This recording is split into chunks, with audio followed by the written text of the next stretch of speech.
Hi ಎಲ್ಲರಿಗೂ ನಮಸ್ಕಾರ. Welcome to Kumuda's kitchen and vlogs. ನಾನಿವತ್ತು ಎಗ್ ಬೋಂಡಾ ಚಾಟ್ ಮಾಡೋದು ತೋರಿಸ್ತಾ ಇದ್ದೀನಿ. ಇದು ಮಾಡೋದಕ್ಕೆ ತುಂಬ ಈಸಿ, ಈವ್ನಿಂಗ್ ಸ್ನ್ಯಾಕ್ಸ್ಗಂತೂ ಪರ್ಫೆಕ್ಟ್ ಆಗಿರುತ್ತೆ. ಬನ್ನಿ ಹಾಗಾದರೆ ಇದನ್ನು ಹೇಗೆ ಮಾಡೋದಂತ ನೋಡೋಣ. ಅದಕ್ಕೆ ಮುಂಚೆ ನೀವೇನಾದರೂ ಇನ್ನೂ ನನ್ನ ಚಾನಲ್ ಸಬ್ಸ್ಕ್ರೈಬ್ ಮಾಡ್ಕೊಂಡಿಲ್ಲ ಅಂದರೆ ಸಬ್ಸ್ಕ್ರೈಬ್ ಮಾಡ್ಕೊಳ್ಳಿ, ಹಾಗೂ ಅಲ್ಲಿ ಬೆಲ್ ಬಟನ್ ಇರುತ್ತೆ, ಅದನ್ನು ಪ್ರೆಸ್ ಮಾಡಿ. ಆಗ ನಾನು ಹಾಕೋ ಎಲ್ಲ ವೀಡಿಯೋಸು ನಿಮಗೆ ಬರುತ್ತೆ.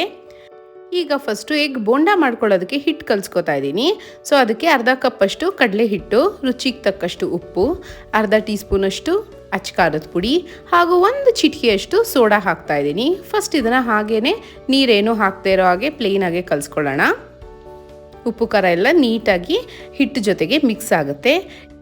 ಇವಾಗ ಇದಕ್ಕೆ ಸ್ವಲ್ಪನೇ ನೀರು ಹಾಕ್ಕೊಂಡು ಕಲಿಸ್ಕೊಳ್ಳೋಣ. ನೋಡಿ, ಒಂದೇ ಸಲಿಗೆ ಜಾಸ್ತಿ ನೀರು ಹಾಕಿಬಿಟ್ರೆ ಕನ್ಸಿಸ್ಟೆನ್ಸಿ ಚೆನ್ನಾಗಿ ಬರೋದಿಲ್ಲ, ಹಾಗೂ ಬೋಂಡಗಳು ಅವಾಗ ಚೆನ್ನಾಗಾಗಲ್ಲ. ಹೀಗೆ ಸ್ವಲ್ಪನೇ ನೀರು ಹಾಕಿಬಿಟ್ಟು ಚೆನ್ನಾಗಿ ಕೈಯಲ್ಲೇ ಬೀಟ್ ಮಾಡಿ ಮಾಡಿ ಕಲಿಸ್ಬೇಕು. ಆವಾಗ ಬೋಂಡಗಳು ಫ್ಲಫಿಯಾಗಿ ಬರುತ್ತೆ. ನೀವು ಬೋಂಡನಾದರೂ ಮಾಡಿ, ಬಜ್ಜಿನಾದರೂ ಮಾಡಿ, ಈ ಟೆಕ್ನಿಕಲ್ ಹಿಟ್ಟು ಕಲಿಸೋದ್ರಿಂದಾನೇ ಎಲ್ಲನೂ ಚೆನ್ನಾಗಾಗೋದು. ನೋಡಿ, ಇವಾಗ ಇನ್ನೂ ಒಂದು ಸ್ವಲ್ಪ ನೀರು ಬೇಕಾಗಿತ್ತು. ಸೊ ಹಾಕ್ಕೊಂಡು ಇನ್ನೊಂಚೂರು ತೆಳ್ಳಗೆ, ನಮಗೆ ಎಷ್ಟು ತೆಳ್ಳಗೆ ಬೇಕೋ ಅಷ್ಟಕ್ಕೆ ಕಲಿಸ್ಕೊತಿದ್ದೀನಿ. ನೋಡಿ, ಈ ಕನ್ಸಿಸ್ಟೆನ್ಸಿಲಿ ಇರಬೇಕು. ಹಿಟ್ಟು ಕಲಸಿ ರೆಡಿ ಆಗಿದೆ. ನಾನಿಲ್ಲಿ ಮೊಟ್ಟೆ ಬೇಯಿಸ್ಕೊಂಡಿದ್ದೀನಿ. 2 ಮೊಟ್ಟೆ ತೊಗೊಂಡಿದ್ದೀನಿ. ಬಟ್ ನಾನು ಕಲಸಿರೋ ಹಿಟ್ಟಿಗೆ 4 ಮೊಟ್ಟೆಗೆ ಬೋಂಡ ಮಾಡ್ಕೋಬೋದು. ಮೊಟ್ಟೆನ ಮಧ್ಯದಲ್ಲಿ ಕಟ್ ಮಾಡಿಕೊಂಡು 2 ಪೀಸಸ್ ಆಗಿ ಮಾಡ್ಕೊತಾ ಇದ್ದೀನಿ. ನೋಡಿ, ಉಂಡೆ ಮೊಟ್ಟೆಗಳನ್ನೇ ಮಾಡ್ಕೊಬೋದು, ಬಟ್ ಎಣ್ಣೆಗೆ ಹಾಕಿದ್ಮೇಲೆ ಅದು ಸಿಡಿಯೋ ಚಾನ್ಸಸ್ ಇರುತ್ತೆ. ಸೊ ಹೀಗೆ ಮೊಟ್ಟೆನ ಕಟ್ ಮಾಡಿ ಹೀಗೆ ಕಡಲೆ ಹಿಟ್ಟಲ್ಲಿ ಅದ್ಬಿಟ್ಟು ನೀಟಾಗಿ ಕೋಟಿಂಗ್ ಮಾಡಿ ಈಗ ಕಾಯ್ದಿರೋ ಎಣ್ಣೆಗೆ ಬೋಂಡಗಳನ್ನ ಹಾಕ್ಕೊತಾ ಇದ್ದೀನಿ. ಮೀಡಿಯಮ್ ಉರಿನಲ್ಲಿ ಇಟ್ಬಿಟ್ಟು ನೀಟಾಗಿ 2 ಕಡೆನೂ ಬೇಯಿಸ್ಕೋಬೇಕು. ಗೋಲ್ಡನ್ ಬ್ರೌನ್ ಕಲರ್ ಬರಬೇಕು, ಅಲ್ಲಿವರೆಗೂ ಬೇಯಿಸಿ.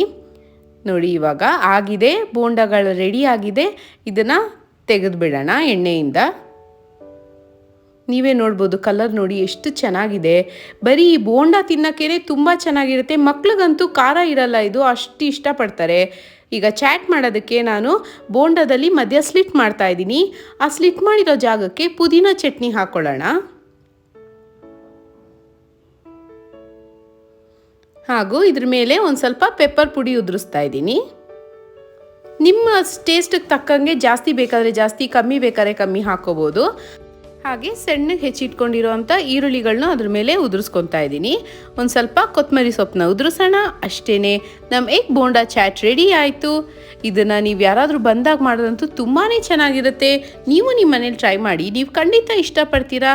ನನ್ನ ವಿಡಿಯೋ ನಿಮ್ಗೆ ಇಷ್ಟ ಆಗಿದ್ರೆ ಲೈಕ್ ಮಾಡಿ, ಶೇರ್ ಮಾಡಿ, ಕಮೆಂಟ್ ಮಾಡಿ, ಹಾಗೂ ನನ್ನ ಚಾನಲ್ಗೆ ಸಬ್ಸ್ಕ್ರೈಬ್ ಮಾಡಿ. Thank you.